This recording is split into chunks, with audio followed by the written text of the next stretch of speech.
Yes, I'm Nicole Holt. I'm the I'm the data systems project manager at Preble Street, no longer just in development, thanks to all of the work that we've learned to do through the Power Automate system. And I am in Portland, Maine. I work for Preble Street, which is a social service agency with a mission to provide barrier-free services to empower people experiencing problems with homelessness, hunger, poverty, and to advocate for those solutions. And today I wanted to share with you our journey for automating development office tasks using Razor's Edge NXT and Power Automate. Sort of why we chose this path, some things that we learned along the way, and how it's changed my perspective on my role and and also my role actually, which is really cool. So first off, where we started, and this might be familiar to other folks too. We had, like a lot of development departments, we were really dependent on in the office processes. We used paper copies to queue tasks. So if we were going to acknowledge a grant award, it was an actual physical piece of paper that went into the grant manager's mailbox to kick off that process. Similar processes existed for like major donor stewardship, for letter copy approval, for basically everything that needed more than one person to do it. And since we were using all of these systems, we were using Razor's Edge and also a bunch of other systems, we had a lot of duplicated work, which just eats up your day. It doesn't seem like it will if it's just one or two things, but then one or two things becomes 12 things, and then all you're really doing is duplicating your typing. And that's turned into I'm an evangelist now for typing things once or maybe 2 times if we're feeling generous. Oh, I love all the claps for that. Everybody hates double typing. So this is where we started, and then all of a sudden March of 2020 hit and we were out of the office without any planning because there was a pandemic and only people who couldn't do their jobs otherwise were allowed in the office. So those pieces of paper weren't getting into people's mailboxes, or if they were, the people whose mailboxes they were going into weren't going to see them because they were working remotely. So we did our best to adapt. A lot of emails were manually sent, lots of team messages, lots of information in lots of different spots. Everyone did their best to adapt, and it might have been sustainable, if not ideal in the short term, if there hadn't been other changes. We're a social service agency, and one thing the pandemic really did was show people where the holes in the safety net were. So we were really very fortunate to have a lot of community support during that time, which increased the workload of our gift processor, which then made her need to send more of these manual emails. And the work was getting unsustainable. If we wanted to have the same quality of work that we really expected from ourselves, we needed to find a different way of doing things. So that's where we started. And then we were able to, during the pandemic, not in the very beginning, I was able to enroll in the first Blackbaud Microsoft Power Platform Accelerator course, which is now available online, and I really recommend it if you haven't taken it already. And we built our first little automation. And I say little because it wasn't very complicated, but it had a really big impact on our team. And it was the emailed gift digest. Everybody loves the gift digest. So we actually made 2 of them. We made one for our grants track and one's for our major donor track. And you can also find samples of this automation in the template showcase if you're interested. Our team now had a really reliable automated queue when work needed to be kicked off, which was great. This automation didn't need to split its attention, so the notices always went out at the same time every day. If we had a grant that needed to be acknowledged and that grant was in Razor's Edge with a status of not acknowledged, an email went to our grants team at 5 o'clock every night. without any fail. It was great. Our gift processor had one less thing that she had to do, which was great because she was already doing an amazing amount of work. And so that really showed us that there's a lot that we could be doing if we took the time to look at our processes. So after the gift digest, we had a handful of data hygiene workflows, sort of those things where you want to add a custom field to in certain cases, and we were able to build out those triggers, and it was easy and it was just done, and that was great.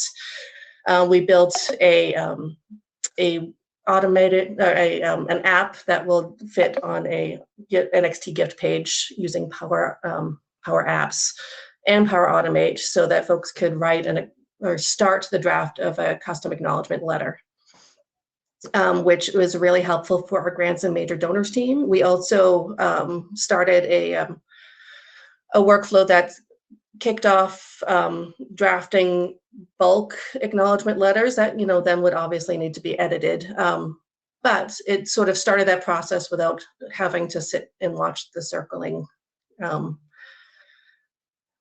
I don't know, icon, I guess, in the mail, in Razor's Edge mail, which then we had to do anyway because of the changes that we had between the way that Razor's Edge and Microsoft work together. So all of that was great, and now we really started thinking every time we had a weird process of what, like, is this something that could be automated? It's oh, Hallie, yes, our custom acknowledgement app is available in the community. I think the one, are you talking about the one on the NXT record? Because that one actually came out of the Power, the accelerated course. So if I can't find it in the accelerated course, I can shoot you an email to of the video where we walked through making that. It was pretty simple, yeah. So we also, and I presented on this before, we did some automations around our grants management process. And if you've worked with grants, you know that they range from really kind of easy to super complicated, and every shade in between. Our grants team was working with people outside development, so they wouldn't necessarily have access to NXT, so they didn't have access to those action records that we were using to track our processes. So our grant team was actually double booking everything. They had actions in NXT, and they had Planner task. They'd already started using Microsoft Planner. And as you'd expect, it turns out that Microsoft Planner and Power Automate play pretty well together. So we're able to automate that and make it so that folks so our grants team was only typing one time, and then the flow would make sure that everything was tracked everywhere. It made sure that folks who weren't in Razor's Edge still saw that they had a task due. Planner is also great in that it sends reminders that your task is due. So that's a bit of task management that didn't need to fall on our grants team.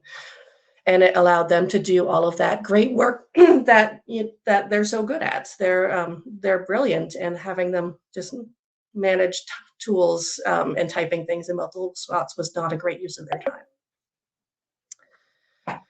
time. So what we learned along the way. We learned a bunch of stuff, because when you do something new, you're going to make mistakes. So I thought I would maybe share some of those with you, and some of them weren't mistakes. They're just things that we picked out too,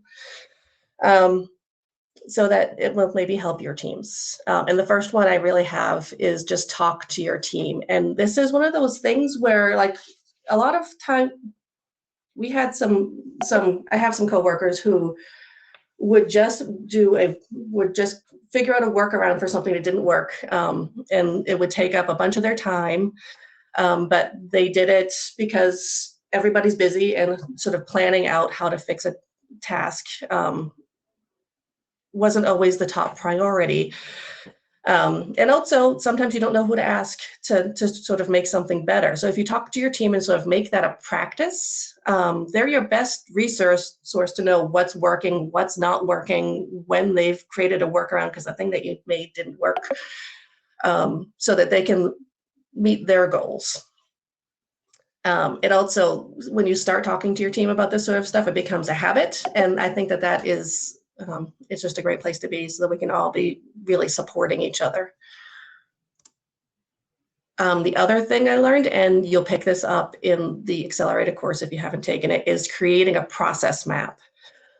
Even if it's just a sketch, just knowing what is going to trigger your workflow, what you want to happen as a result of that workflow, will help you keep your project on track. And it will also help you troubleshoot, which happens. Sometimes you need to go in and fix something.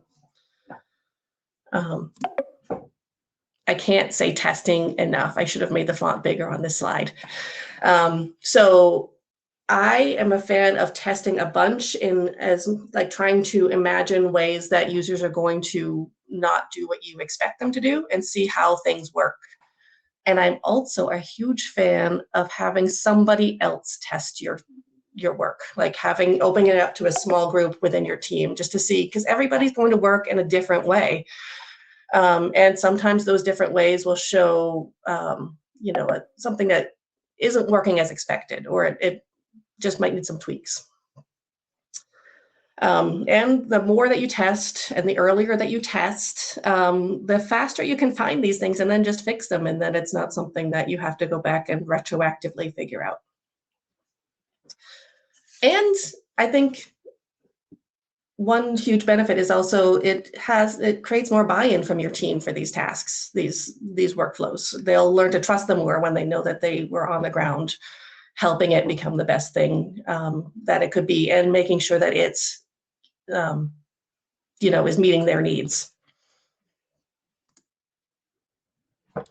One thing that I learned is that your workflow could be really complicated with a whole lot of different automations, and you don't need to wait for everything to be done to launch it.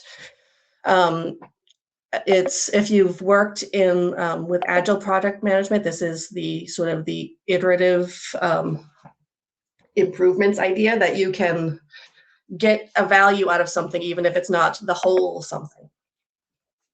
It's also really helpful, I think, to test pieces of a workflow out and put them out and see if they're working in the right way, get that feedback from your team. And then you'll be able to sort of reassess if you need to do the full workflow, because maybe you've solved the problem that was really the problem, or maybe you need to do the full workflow and this really identifies that for you. It also creates its own sort of mindset shift.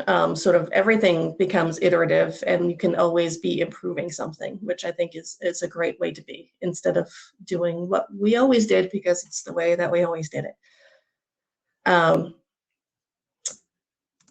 Next, and I learned this one the hard way, keep a clean copy of your templates in case you delete the wrong thing. Yeah, I see all the clapping. Some of you have been there. It's a lot easier to go back and sort of, if something's not working, to go back and see how it worked for whoever made the template before you, even if that person was you. I always try to do my testing in a copy just in case I really mess something up, because I'm not a coder and I'm still learning all that. And this, I loved the first session that I saw today, which was learning from the past to build a dystopia-free future. And this is what she was talking about. Annotate, leave notes, leave comments, add a README that explains what the heck is going on, because automation isn't our only part of our job, right? And so sometimes, at least for me, and it might be different for you, when I go in to have to troubleshoot a workflow, I have to sort of reteach myself the workflow. So it's super helpful to have that process map, and it's also really helpful to give yourself a note to say what this is, so that you don't have to redesign everything every time you go in there. I have readmes. I have changed, like, also this counts as like for like changing the names of your steps, to make sure that you know exactly what each action is doing. Give yourself so many notes because it will help future you in figuring out what's going on. And lastly, just keep an eye on it. So Power Automate sends you an email if something's not working after a certain number of tries, which is great. I've actually set my workspace up so when I open my web browser, one of the auto-loaded windows is the Monitor Cloud Activity in Power Automate. So I can see quickly if there's problems and fix them. And if there aren't problems, I can just close it and get on with my day and not have sort of the worry in the back of my head of like whether things are working and all that. And oftentimes, what stops working is that you just need to go in there and re-authenticate your connections. And that's just, it's going to happen. So that's what we learned. That's some of what we learned. I'm sure there's probably more in there. And so where we're going, I want to estimate that I have like 50 Power Automate workflows going right now. Some are on a schedule and some are like triggered by events. Some are connected to NXT and some aren't. We've created approval workflows and data processing request workflows. In Racer's Edge, we have workflows that ensure appropriate custom fields are applied to records, that hygiene bit.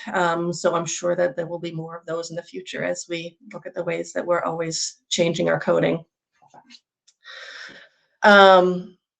Again, the gift acknowledgements, that process is probably going to have to change in a few months, which is great. It'll give us a chance to sort of take a look at what we're doing and how. And when I say it's going to change, it's probably not going to change that much, but you know, these things are iterative and we've got to make sure that we're doing what we hoped that we would do. So also for our organization, development became the test case for using Power Automate. So now my role has actually changed. So I'm half in our fundraising office and half sort of at large in our organization, making sure that our workflows are, that we can apply workflows where we need to. So we have recently created a workflow that takes our new hire form for HR and has an automated approvals process that adds all that coding that the finance folks need, and reviews it to make sure that that stuff works before they put it into our payroll system. We're also working on a like an inventory management system to make sure we have the right amount of supplies. And there's just a bunch of stuff that you can do with this once you start working with it, and it's not just an NXT tool, which I think is really exciting. So going forward, I know that we are going to work on some Power BI dashboards. I have so much learning that I've got to do around that, and I'm excited to actually check out some of the sessions on this conference for that. Also really interested in what we could do with AI. I'm excited, again, to see what's happening in this conference because it's a whole new world and I don't know where to start. And I already talked about expanding those approvals. So we have a couple different approvals and it's just making things easier and more trackable, making that work more visible, which I think is really helpful. And so that's it. That's my whole show. And I'm gonna check in the chat and just ping me if I miss something because I'm not great at this sort of thing. I don't think you've missed anything, Nicole. Just a lot of excitement in the chat and a lot of empathy. A lot of what you're saying is resonating with folks. A lot of doubling down on make sure you annotate your code. Leave yourself breadcrumbs. I feel like really that might great be stuff here. the theme of the conference because I was so excited when I heard that earlier today. Folks were looking for the acknowledgement template, and I think I dropped the right link into the chat. Awesome. So yeah, it's on. It's on the template showcase, and also I have one that is really, it meets the needs of my organization, so it would probably need a lot of tweaking from somebody else, but I've also shared that in the community. And if folks want to send me an email, I can send them our current version of that. I'm also seeing some comments that joining the user groups and accessing all of the resources that are available in the community are just crucial to making any sense of this at all. Yeah, it's I can't tell you how many times I've been saved by somebody saying something in, like, just posting a question in the community, and somebody has already figured that out, and it's such a great spot to be. Laura had a question for you about what size team are you managing? Are you doing this all on your own, or do you have partners in crime there? So our development team is 10 people. I'm primarily the one who will work in Power Automate. We have one other team member who is training on that, and I think he's in this conference somewhere, so that we can share that load. We are sharing as many of the workflows as is appropriate, so that folks can, if something happens, somebody else can jump in and sort of see what's going on. And also that will help with a little bit with succession planning. I'm not ever planning on leaving my job because I really love my organization, but if I won the lottery, the backup plan is going to be that that we have these things annotated, we have the process maps, and we share these workflows. And we have somebody with the skill set, so really having that backup is important, I think. Yeah, I think that, having been in a somewhat similar role before I joined Blackbaud, it is crucial you have to weave this into the DNA of your organization. Otherwise, it all falls apart when you leave. Yeah. Right. So setting that up is really important, and good for you for realizing that and making sure that you're doing that. What other questions do folks have? We have a few minutes left.